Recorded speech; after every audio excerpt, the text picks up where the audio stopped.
అందరికీ నమస్కారం. జిల్లా విద్యా శిక్షణా సంస్థ ఖమ్మం ఆహ్, వివిధ ప్రాథమిక పాఠశాలల్లో విద్యార్థుల యొక్క ఫౌండేషన్ లిటరసీ అండ్ న్యూమరసీ స్థాయిలని పెంచడానికి రూపొందించిన కార్యక్రమం ఇక్కడ వివరించడం జరుగుతుంది. Ah, foundation literacy and numeracy implementational strategies బూమెండేట్ ఖమ్మం. ఈ విధానాల్ని అర్థం చేసుకోవటానికి కొరకు ఫరక్ ఆహ్, ఫరక్ రాష్ట్రీయ సర్వే రిపోర్ట్‌ని రాష్ట్ర రిపోర్ట్ మరియు జిల్లా రిపోర్ట్‌ని క్షుణ్ణంగా పరిశీలించడం జరిగింది. దీనికి సంబంధించి మనకి అనేక వివరాలు లభ్యమవటం జరిగింది. ఈ విషయాల్ని పరిశీలిస్తే మన రాష్ట్రం అటు గణితం విభాగంలోను మరియు భాషా విభాగంలో వరల్డ్ అరౌండ్ అస్ అనేటువంటి విభాగాల్లో వెనకబాటుతనాన్ని ప్రదర్శించింది. కాబట్టి దీని గురించి మనం ప్రత్యేకమైనటువంటి తోడ్పాటును అందించాల్సినటువంటి అవసరం ఉంది. ఇంకా ఇంకా మనం పరిశీలించడం జరిగితే మన యొక్క విద్యార్థుల యొక్క సగటు భాషలో రాష్ట్ర స్థాయిలో 58% ఉంటే మన యొక్క ఆహ్, మన యొక్క దేశం యొక్క యావరేజ్, మన యొక్క నేషనల్ యావరేజ్ వచ్చేసి 64% ఉంది. అదే విధంగా గణిత సామర్థ్యాలను మనం ఆలోచిస్తే మన యొక్క రాష్ట్రం 54% ఉంటే మన యొక్క దేశంలో 60% 60% యొక్క జాతీయ స్థాయిలో 60% యొక్క ఆహ్, ఆహ్, పెర్ఫార్మన్స్‌ని చూపించడం జరుగుతా ఉంది. కాబట్టి ఈ విషయాల్ని మనం అర్థం చేసుకోగలిగితే అటు భాషలోను మరియు గణితంలో మన జాతీయ స్థాయిలో మనం వెనకబాటుతనాన్ని ప్రదర్శిస్తా ఉన్నాం. ఏ విషయాల్లో మనం వెనుకబాటుతనాన్ని ప్రదర్శిస్తున్నాం అనేటువంటిది గూడా క్షుణ్ణంగా అర్థం చేసుకోవాల్సిన అవసరం ఉంది. మనం ఒక చక్కటి ప్రణాళికను రూపొందించాలంటే, మన విద్యార్థులు ఏ విభాగాల్లో వెనకబాటుతనాన్ని ప్రదర్శిస్తున్నారు, మనం ఏ విధమైనటువంటి తోడ్పాటును అందించాలి అనేటువంటిది చేయగలగాలి. అంటే ఉదాహరణకి మన భాషా పరిజ్ఞానం అంటే అటు తెలుగు భాష గావచ్చు, అటు ఆంగ్ల భాష గావచ్చు, లేతే వాళ్ళ యొక్క మాతృభాషలో వెనకబాటుతనాన్ని ప్రదర్శిస్తా ఉన్నారు. ఈ భాషకి సంబంధించినటువంటి పదకోశంలో అంటే వొకాబులరీని ఉపయోగించే విషయంలో వెనుకబాటుతనాన్ని ప్రదర్శిస్తున్నారు. ఆ భాష యొక్క పదకోశం వొకాబులరీ లేని సందర్భాల్లో విద్యార్థులు భావ వ్యక్తీకరణ చేయలేరు.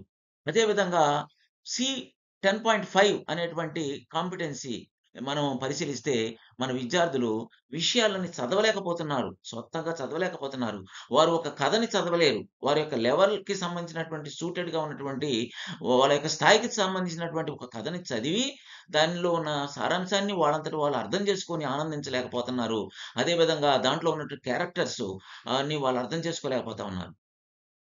ఎప్పుడైతే ఈ యొక్క ఆహ్, చదివి అర్థం చేసుకునేటువంటి పరిజ్ఞానంలో వెనకపాటుతనం ప్రదర్శిస్తున్నారో, అన్ని అంశాల్లో గూడా మన విద్యార్థులు వెనకబడిపోతా ఉంటారు. ఎందుకంటే, వారు చదివేటువంటి యొక్క కౌశల్యం మీదనే వారి యొక్క పురోభివృద్ధి అనేటువంటిది, అకాడమిక్ డెవలప్‌మెంట్ అనేటువంటిది ఆహ్, అభివృద్ధి చెంది ఉంటుంది గాబట్టి, దీనికి మనం ప్రత్యేక శ్రద్ధ వహించాలి. వాళ్ళని చక్కగా వాళ్ళంతట వాళ్ళు చదువుకొని అర్థం చేసుకునేటువంటి స్థాయిని మనం అందించాలి.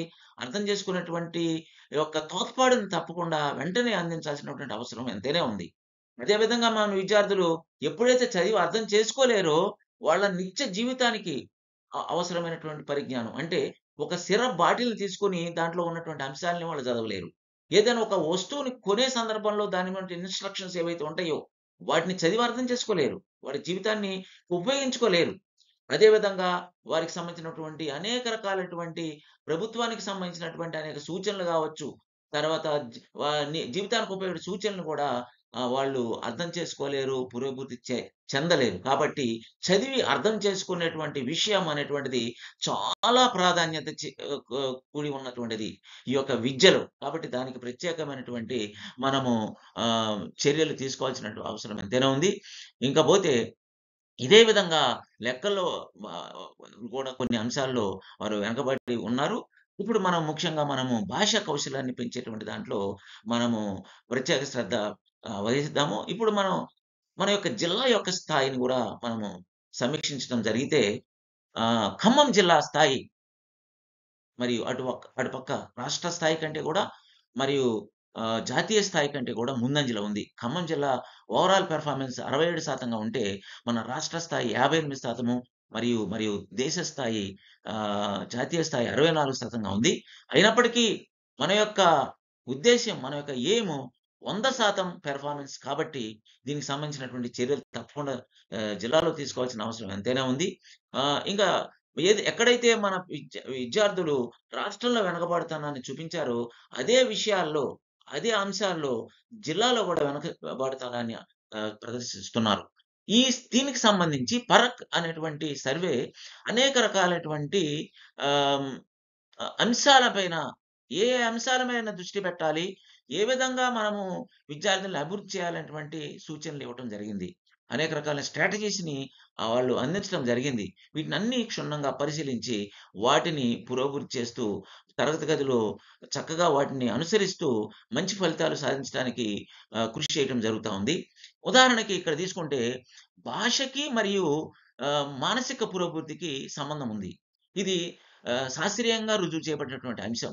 ఏ విద్యార్థులైతే మంచి భాషా పరిజ్ఞానాన్ని కలిగి ఉంటారో, ఏ విద్యార్థులైతే చక్కగా భావ వ్యక్తీకరణను కలిగి ఉంటారో, ఏ విద్యార్థులైతే విషయాంశాలను చక్కగా చదువుకుని అర్థం చేసుకునే స్థాయిని కలిగి ఉంటారో, వారి యొక్క మానసిక విభాగాలు మెంటల్ హారిజాన్, కాగ్నిషన్ లెవెల్ అంటాం. అవి ఎంతగానో అభివృద్ధి చెందుతున్నటువంటిది శాస్త్రీయంగా నిరూపించబడింది. కాబట్టి ఆ భాషా పరిజ్ఞానాన్ని మనం పెంచాల్సిన అవసరం ఉంది. దీనిని అందుకుంటానికి మనము వివిధ రకాల అప్రోచ్‌లని ఇంప్లిమెంట్ చేస్తాం. ఉదాహరణకి ఇక్కడ అబ్జర్వ్ చేస్తే క్లిల్ అనేటువంటి ఒక విధానాన్ని మనం అనుసరిస్తాం. క్లిల్ అంటే content and language integrated learning. ఈ విధానాన్ని మనం పాఠశాలలో మనము తప్పకుండా ఆహ్, ఆహ్, మనము ఉపయోగించడం ద్వారా చక్కగా పిల్లల్లో అటుపక్క భాషని, ఇటుపక్క కాంటెంట్‌ని, విషయ పరిజ్ఞానాన్ని కూడా పెంచొచ్చు. కాంటెంట్‌ని, లాంగ్వేజ్‌ని కలిపి పిల్లలకి నేర్పుతామన్నమాట. ఇక్కడ చూడండి. ఉదాహరణకి మనకి ఎన్విరాన్మెంటల్ సైన్స్ పరిసరాల విజ్ఞానంలో విద్యార్థి ఒక మొక్క యొక్క నిర్మాణాన్ని నేర్చుకుంటున్నాడు అనుకుందాం. అంటే ఇక్కడ మనం ఏం చేస్తామంటే, ఆ మొక్క నిర్మాణంలో ఉన్నటువంటి అనేక రకాలైనటువంటి పదాల్ని వాళ్ళకి చక్కగా దాంట్లో ప్రావీణ్యత ఇస్తాం. పదాల్ని మనము క్షుణ్ణంగా నేర్పుతాం.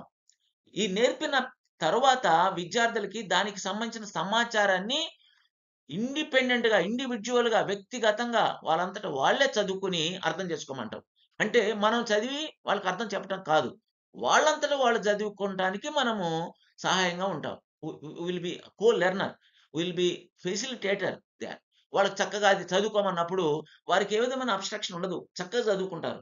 తర్వాత కొన్ని ప్రశ్నలని మనము అడగటం ద్వారా ఇంకా వాళ్ళకి సరైనటువంటి పునాదినిచ్చి, ఆ విషయాన్ని చక్కగా అర్థం చేసుకోవటానికి మనము దోహదం చేస్తాం. ఇది భాష యొక్క మనము నేర్పే విధానంలో అనుసరించేటువంటి విషయం.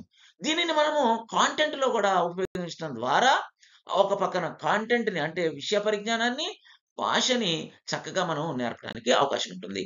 అంతే కాకుండా ఈ విధమైనటువంటి ప్రత్యేకమైన శ్రద్ధ, ఈ యొక్క ఫౌండేషన్ లిటరసీ అండ్ న్యూమరసీ మీద ఒక ప్రత్యేకమైన శ్రద్ధ మనము 30 రోజులు కార్యక్రమము తప్పకుండా ఉపాధ్యాయులు నిర్వహించే విధంగా మనము ఎంకరేజ్ చేస్తాం.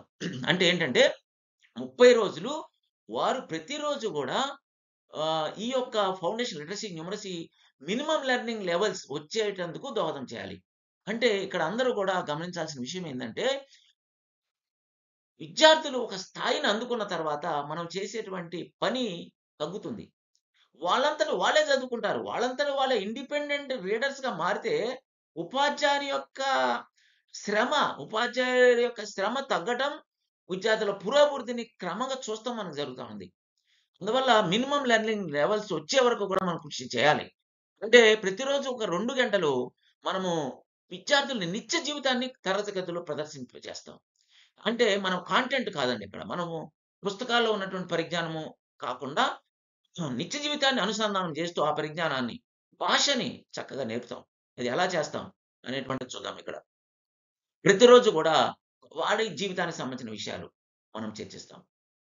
ఆహ్, ఆ విధంగా వాళ్ళతో ఆ విషయాలు మాట్లాడింపజేస్తాం. ఆ విషయాన్ని చదివింపజేస్తాం. ఆ విషయాల్ని రాసేటట్టుగా కూడా చేస్తాం. ఈ విధంగా లిజనింగ్, స్పీకింగ్, రీడింగ్, రైటింగ్ స్కిల్స్‌ని పిల్లల్లో నేర్పుతాం. వింటారు, మాట్లాడతారు, దాని గురించి చర్చిస్తారు. తర్వాత దాని గురించి చదువుతారు ఏదైనా దానికి సంబంధించిన మెటీరియలు. అదే విధంగా దాన్ని గురించి వాళ్ళ సొంత వాక్యాలతో వాక్య నిర్మాణం చేసి రాయటం అనేటువంటిదొస్తే, ఇక వాళ్ళొక లెవెల్‌కి అందుకున్న సందర్భంలో వారంతటా వాళ్ళు పురోభివృద్ధి చెందడానికి ఎంతైనా అవకాశం ఉంటుంది. ఉదాహరణకి ఇక్కడ ఇంకా వాళ్ళిచ్చినటువంటి సూచనల ప్రకారము మనము టాయ్ బేస్డ్ పెడగాజీని అనుసరిస్తాం. అంటే బొమ్మలను ఉపయోగించి విద్యార్థులకి అనేక రకాల పరిజ్ఞానాల్ని, పురోభివృద్ధిని సమగ్రమైనటువంటి అభివృద్ధిని మనం పొందొచ్చనేటువంటిది నేషనల్ ఎడ్యుకేషన్ పాలిసీ మనకి చెప్పడం జరిగింది. ఆహ్, చక్కగా బొమ్మను వర్ణించాడంటే భాషొస్తది. బొమ్మను తయారు చేస్తే అనేక రకాల సైకోమోటార్ స్కిల్స్ వస్తాయి. ఒక పపెట్ గావచ్చు, ఒక సాఫ్ట్ టాయ్ గావచ్చు, ఒక బంకమణితో పిల్లవాడు బొమ్మ తయారు చేయొచ్చు. ఈ విషయాలన్నిటిని కూడా మనము ప్రదర్శించడం ద్వారా విద్యార్థి అపారమైన ఆనందాన్ని అనుభవిస్తాడు.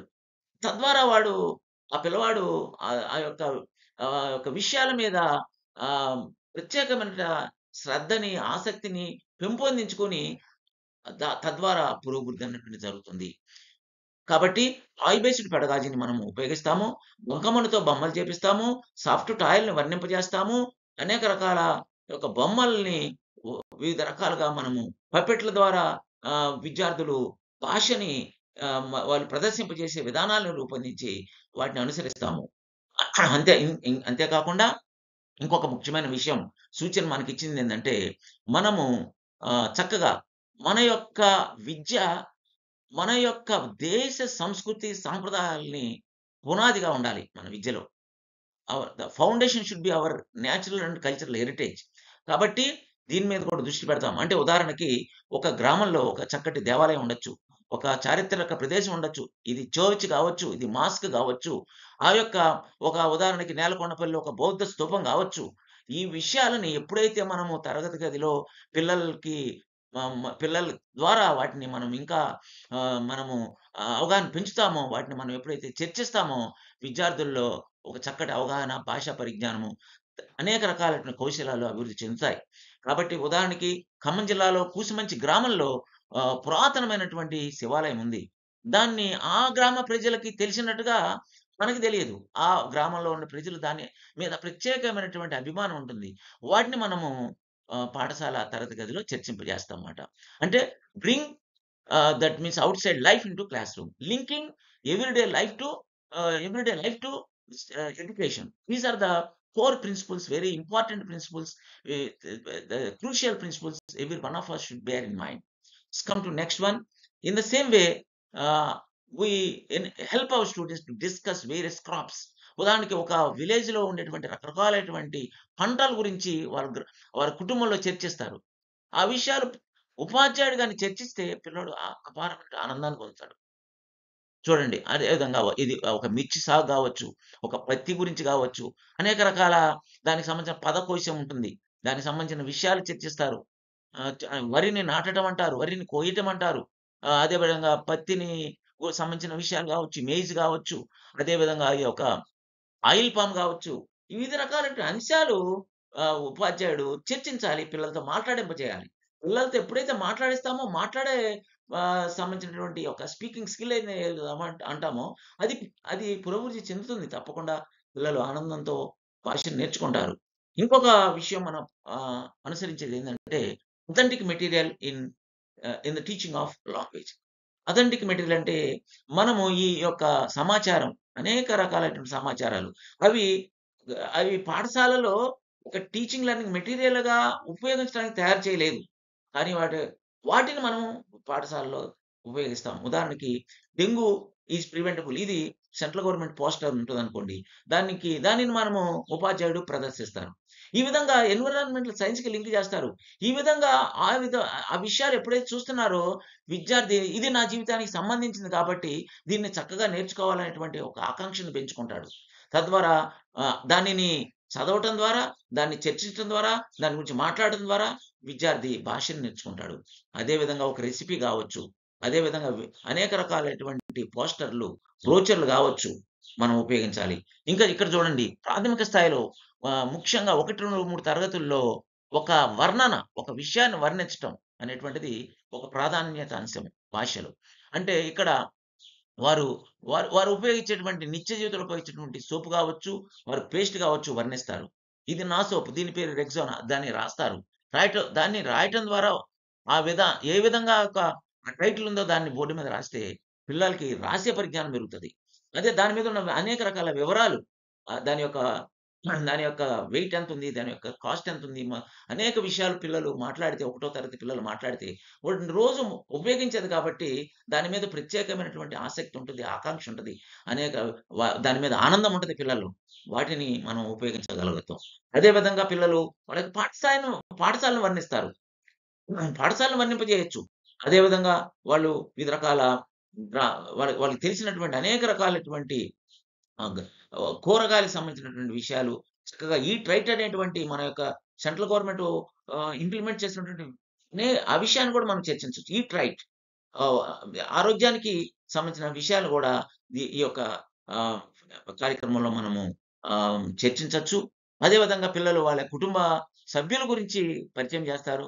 వివిధ రకాల కుటుంబ సభ్యులు వారి మధ్యలో అటువంటి బంధాలు వాటిని వాటికి ఏ విధంగా వాళ్ళని పిలుస్తారనేటువంటి విషయాల్ని వారి యొక్క ఒక ఫోటోని తెప్పించుకోవటం ద్వారా, లేతే వాళ్ళ యొక్క రేషన్ కార్డ్ తెప్పించుకోవడం ప్రతి పిల్లవాడు వారి కుటుంబ సభ్యుల్ని తరగతికి ఏంటి ఇంట్రొడ్యూస్ చేయటం ద్వారా ఆ రకంగా కూడా భాషాభివృద్ధి జరుగుతా ఉంటది. ఉదాహరణకి కలర్స్. రంగురంగుల రిబ్బన్‌లు దొరుకుతాయి. ఆ రిబ్బన్‌ని ఆహ్, చిన్న చిన్న బ్యాడ్జ్‌లు చేయటం ద్వారా అవి పిల్లలకి ధరింపజేయటం ద్వారా ప్రతి పిల్లోడు నా పేరు రజిత. నా నేను ఇష్టపడే రంగు ఎరుపు. ఆహ్, ఈ ఆహ్, నేను ఎరుపంటే నాకు చాలా ఇష్టం. ఇలాంటి చిన్న చిన్న పదాలు పిల్లలు మాట్లాడతారు. It may be English. I love red. Red is my favourite colour. In this way the students say things. ఇట్లా భాష చెప్తారు. ఇది ఏ విధమైన భాషను కావచ్చు. బహుభాషను ఉపయోగిస్తాం. మల్టీ లింగ్యులిజాన్ని మనం ఉపయోగిస్తాం. అందరి యొక్క పిల్లల యొక్క భాషలకి ప్రాధాన్యత ఇస్తాం. ప్రాధాన్యత ఇచ్చి పిల్లలందరూ గూడా వారు చక్కగా గర్వించబడే విధంగా, ఆనందించబడే విధంగా చక్కటి పాఠశాలలో ఉన్నటువంటి తరగతి గదిని ఒక అందమైనటువంటి ఒక దేవాలయంగా, ఒక ఇష్టపడేటువంటి ఒక తరగతి గదిని రూపొందిస్తాం. ఇష్టపడేటువంటి ప్రదేశంగా పిల్లలకి ఈ విధమైన కార్యక్రమాలు చేయటం ద్వారా ఆనందకరమైనటువంటి విద్యను మనం అందించటం. అదే విధంగా అనేక రకాల న్యూస్ పేపర్‌లు అందించొచ్చు. ఎప్పుడైతే న్యూస్ పేపర్‌లు మనం ఇచ్చామో పిల్లాడికి సంబంధించినటువంటి అంశం ఏదో ఒకటుంటది.